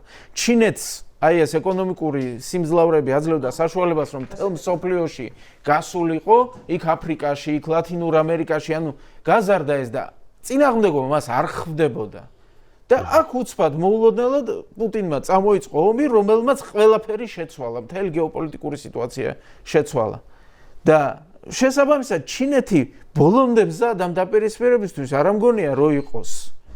იმიტომ რომ ამერიკის შეერთებული შტატები შეიძლება ასე ვთქვათ ზედმეტად გაიხლართა თავის შიდა პოლიტიკურ საქმიანობაში, ზედმეტად ასე ვთქვათ იწამეს ისტორიის დასასრული და ასე შემდეგ, მაგრამ პოტენციალი უზარმაზარი გააჩნია მაინც. და ევროკავშირსაც ზუსტად იგივე სიტუაცია აქვს. პოტენციალი ძალიან დიდი გააჩნია და შესაბამისად ისეთ მომენტში, როდესაც შენ დომინანტი ძალა არ გამოდიხარ, იქ უკვე სულ სხვა პრობლემები შეიქმნება. კი ბატონო. და აი ახლა რუსეთის ეკონომიკა დღეს ანუ ყველაზე მეტად ეკონომიკის ჩამოშლის. ჩვენ ხედავთ ახლა დააკვირდით რუსეთს დაიწყო ბენზინის შესყიდვა. რატომ? იმიტომ რომ მისი ქარხნები დაიბომბა უკრაინელების მიერ, შეკეთებას დრო სჭირდება და პლუს ამას ყოველთვის ვერ შეკეთდება ნორმალურად, იმიტომ რომ იმ კონსტრუქციებს და იმ ტექნოლოგიური პრობლემები გააჩნიათ, თვითონ ვერ აწარმოებს ვერაფერს, ყველაფერი შემოაქვს. და შესაბამისად აქედან გაუნერ ეს კიდევ დამატებით პრობლემაა. და აქ აი ამ სიტუაციაში რეალურად თითქოს ჩვენ ხედავთ, რომ არის სიტუაცია ისეთი ფრონტის ხაზზე რომ უცვლელია, მაგრამ სიამოვნებაში არის მთელი რიგი ნიუანსები, რომელიც გვიჩვენებს გარკვეულ ცვლილებებს. ის რომ უცვლელია უკვე ცვლილება, რუსეთი ცოტ-ცოტა მაინც მიიწევდა წინ. უკრაინის ტექნოლოგიურმა უპირატესობამ ფრონტის ხაზზე უკვე თავისი როლის თამაში დაიწყო და ეს გაიზრდება. ეს გაიზრდება დრონებში. უკრაინა მსოფლიო თვალსაზრისით პირველი სახელმწიფოა დღეს დრონების წარმოებით. და ამას კიდე რომ დაემატება ამერიკის შეერთებული შტატების და ევროკავშირის სიმძლავრეები, რაც უკვე ემატება, რაცაც უკვე ხედავთ, რომ სრულიად ასე ვთქვათ, იცვლება სიტუაცია. უკრაინისთვის უკვე უახლოეს თვეებში შეიძლება შეიცვალოს სიტუაცია სამხედრო თვალსაზრისით უკეთესობისკენ. რამდენად მოხერხდება მთელი ტერიტორიის დაბრუნება, ეს ჩვენთვის უცნობია, მაგრამ ერთ რამეს ვიტყვი. რუსეთმა წააგო ყირიმის ომი თავის დროზე 1856 წელს. იძულებული გახდა დროებით ამ იმპერიალისტურ განზრახვებზე უარი ეთქვა, ლიბერალური რეფორმების გატარება დაიწყო და ერთადერთი სიტუაცია არის, როდესაც ტექნოლოგიურად ისეთი ჩამორჩენილი არ არის სწორედ იმ პერიოდში. მაგრამ შემდეგ დავაკვირდეთ 1905 წელს წააგო ომი იაპონიასთან და აქ რეფორმების გატარებაც მოუწია, რევოლუციაც მოხდა. და შესაბამისად ქვეყნის დეზინტეგრაციის საფრთხის წინაშე პირველ მსოფლიო ომში ჩაება. აი ეგ უკვე პირველ მსოფლიო ომში ჩაება, დამარცხდა ამ პირველ მსოფლიო ომში და დაიშალა იმპერია უბრალოდ. გასაგები ავღანეთთან ეს ამასთან ერთად ავღანეთის ომი წააგო დაიშალა იმპერია. ხო, ამიტომ არის საინტერესო ისტორიული ანალოგები, ხო. იმპერიულად მოაზროვნე რუსეთისთვის მარცხი არის კატასტროფის თვალსაზრისით. ჩვენ ხედავთ, ჩრდილოეთ კავკასიაც კიბზეა რეალურად. ნებისმიერი მარცხი და ჩრდილოეთ კავკასია ჩათვალეთ, რომ რუსული კონტროლი ჩრდილოეთ კავკასიაში დაკარგული იქნება. ხო, ბექა ამბობს, რომ აი ამ მომენტამდე ჩვენთან ცვლილებების შანსი არის მინიმალური. მე მასე ხო, რა არის შენი არგუმენტი რო გითხრა და რატო არ გითხრობს ასე? მე არ მგონია რომ თლად მინიმალური იყოს საქმე იმაშია რომ ახლა მსოფლიო გეოპოლიტიკური თვალსაზრისით ბექამ სწორად აღნიშნა რომ ჩვენ რაღაცა ასე ვთქვათ იმდენად მნიშვნელოვანი არა ვართ ამ სიტუაციაში მაგრამ ხო მაგრამ ჩვენ ხედავთ რომ თუ ესე იგი როდესაც გრძელდება ომი რუსეთის წინააღმდეგ ჩვენ ხედავთ რომ მთელი ამ წლის განმავლობაში რუსეთისთვის მოკავშირეების ჩამოცილების პროცესი მიმდინარეობს. ჯერ ბაშარ ალ-ასადი მოცილდა. შემდგომ ირანის რეჟიმმა ისეთ დარტყმა მიიღო, რომ ახლა ჰიჯაბის ტარების უფლება ჰიჯაბის ტარების ვალდებულება გააუქმა. ვენესუელა დარტყმის ქვეშაა დღეს. ნუ ჰეზბოლაც რაღაცა გარკვეულ. ხო, ნუ ჰეზბოლაზე გასაგებია რომ ირანთან მიბრძოლია. ანუ ეს ყველაფერი, ანუ საუბარი იმაზეა რომ ახლო აღმოსავლეთში რუსეთის პოზიციები ძალიან შესუსტებულია. რეგიონში რუსეთი არ არის პირველი ძალა, თურქეთია რეალურად პირველი ძალა. იმდენად დასუსტა რუსეთი, რომ პუტინმა ალიევს ბოდიში მოუხადა თვითმფრინავის ჩამოგდებაზე, რაზეც ის კატეგორიულად ამბობდა. უარს აქამდე და ახლა ბოდიში მოუხადა. Извинения за то, что трагедия произошла именно в небе России. ჩვენ ხედავთ, რომ ეს ყველაფერი ერთი იმის ნაწილია.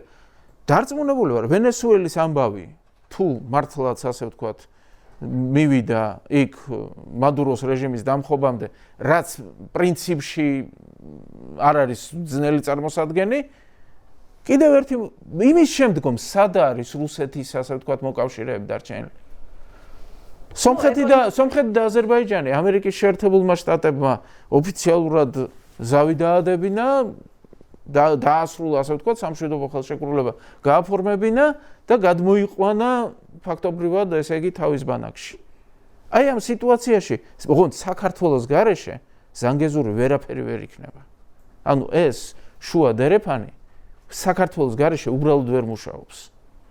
შესაბამისად აქედან გამომდინარე, აი იქ უკვე გეოპოლიტიკური მდგომარეობა ჩვენი გეოპოლიტიკური მნიშვნელობა გაიზრდება. ვენესუელა არის რეალურად მარტო დარჩენილი ამ სიტუაციაში. დანარჩენი შემდგომ უკვე ინტერესი მთლიანად გადმოვა. ანუ რას ამბობ თემო?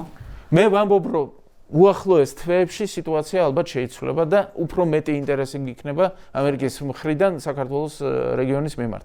და ეს ბმაშია უკრაინის ომთან, იმიტომ რომ ეს იმის ნაწილია რუსეთის ჩვენც რუსეთთან ეხლა იდეოლოგიურ ომში ვართ, ხო? ეს არის რუსეთი, რასაც ვეომებით ეხლა ქართული ოცნების სახით. ეს არის ღირებულებათა ომი, ცივილიზაციათა ომი, რასაც ისინი ელოდებიან ხელსაყრელ მომენტს რეალურად. ხელფეხი უნდა გაეხსნას ამერიკას ბოლომდე. რას ფიქრობ? მე მგონია რომ მაინც დღეს დასავლეთსა და რუსეთს შორის დაპირისპირების ხაზი გადის ზუსტად იქ, სადაც არის უკრაინისა და რუსეთის არმიების შეხების წერტილი. ჩვენ ანუ ვეთანხმებით თემოს აბსოლუტურად და ეს მოცემულობა არის რომ რუსეთმა რიგი მოკავშირეები დაკარგა და ფაქტობრივად ხელიდან გაუსხლტა სომხეთის და აზერბაიჯანის და აგერ მოლდოვაშიც ვერაფერი ვერ გააკეთა, მაგრამ ჩვენ ნუ მოლდოვას არ ესაზღვრება და ასე რომ შესაბამისად ნუ ხო, მაგრამ მაგრამ მთელი ძალით ეცადა. ანუ მოლდოვა არის იმის შებრუნებული სიტუაცია, რაც საქართველოში არის.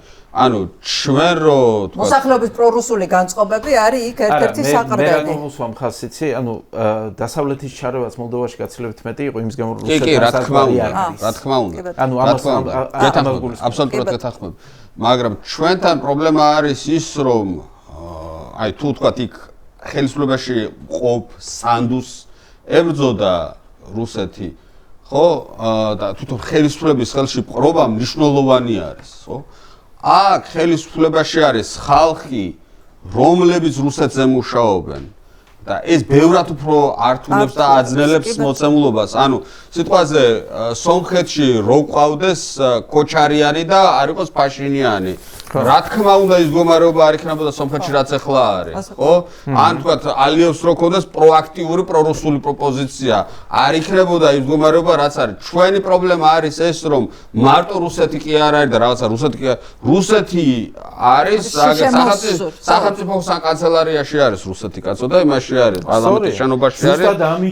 ზუსტად ამიტომ ჯერ ასე ვთქვათ არ არის ჩვენი ასე ვთქვათ რიგი და ხო და მაგას ვამბობ რა რომ და ჩემი აზრით ეს ახლა იმხელა ძალისხმევას მოითხოვს ამ მოცემულობის შეცვლა რომ ამისი წინაპირობა აუცილებლად უნდა იყოს რუსეთის უკრაინაში დამარცხება და ჩვენი ამოცანა, აი სტრატეგიული ამოცანა რაც მგონია. ანუ კარგი, ეს თქვათ ამის ჯერა რომ 100-ია და ნუ ხო დიდი ლოგიკა არის ამაში, ძლიერი ლოგიკა უბრალოდ.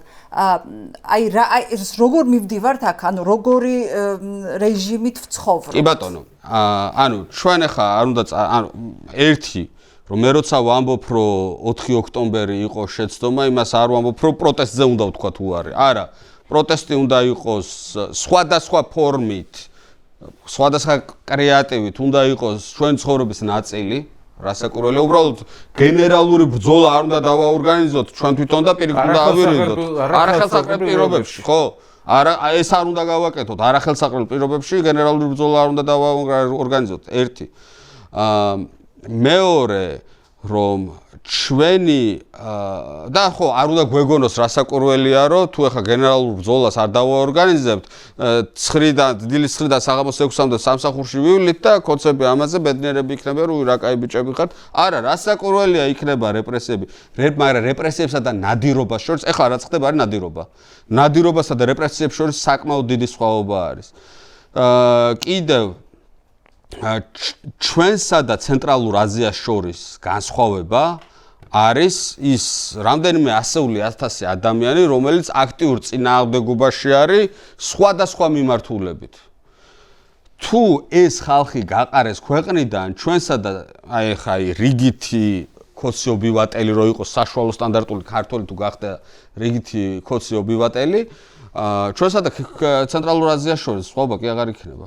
ანუ მე გინდა წააგოს რუსეთმა გინდა არ წააგოს, ხო? ეხლა საბჭოთა კავშირი დაიშალა და რა თურქმენეთი უკეთესი გახდა თუ ის გახდა უკეთესი ტაჯიკეთი პირიქით უფრო უარესი გახდა. ანუ თუ ეს მასა არ ყავს ქვეყანაში შენარჩუნებული, რომელიც თავისუფლებისთვის იბრძვის, რუსეთის დამარცხება სრულიად არასაკმარისი არის კარგი ქვეყნის შესაქმნელად. 1000 თემაზე მიდის დავა რომ იმან ის თქვა, არ უნდა ეთქვა, მოღალატეა, შეკრულია სიგიჟეები ხდება, სიგიჟეებს ვლაპარაკობთ.